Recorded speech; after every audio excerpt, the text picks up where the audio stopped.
Welcome back to Sunday School Simplified. If you haven't joined us before, this is where we take a short, sweet lesson and squeeze it into a few minutes that is good for the entire family and all ages. Now, this is this week's lesson. If you would like to follow along in your scripture, it is Jeremiah chapter 18, verses 1 through 11. This is a more popular verse of scripture in the sense that it's a lot of songs, it's a lot of imagery, and what it talks about is Jesus seeing a potter at a potter's wheel and molding the clay and seeing that it didn't work out, but then he reshaped it and he made it into a vessel that worked for him, like a cup or a bowl. And Jesus said, I am the potter and you are the clay. So he is the potter and we are the clay, and he molds us.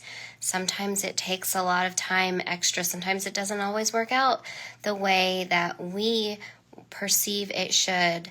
But he keeps molding us. And if we keep the faith, if we keep reminding ourselves of the things that he wanted us to live by, faith, hope, and love, peace, patience, kindness, gentleness, self-control, that as he molds us, it will work out as he wants us to be. And I've said before, it might not be what we expected, but it's you will find that if that temporary destination will lead you to a different destination, that might be what you were looking for. But it is a continuous journey. And then as we related it to our Bible food truck, it is working for food that endures forever.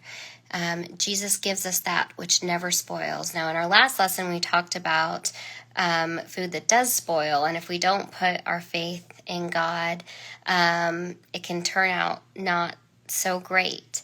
And now we are looking for that food that endures forever, that which doesn't spoil are those things that I mentioned: faith, hope, love, empathy. Like if we really think about it, if we're in a position maybe where we're in an argument or a conflict and you just want to be angry with them and maybe you want to throw like an insult, if we stop and think about where they're coming from, sometimes I see anger in people's faces, and if I just take a breath, I look past it and I can see the hurt behind it. Doesn't always make it right. You don't have to like that person, but if you love them with a heart like Jesus and think of what position do they have to be in to hurl those insults or do whatever they're doing to you, and it can allow you to at least have enough empathy, take a big enough pause where you can find at least the empathy for them, and you might not hurl that insult back and stoop to the level that they're at because of that hurt. That's it for today's Sunday school lesson.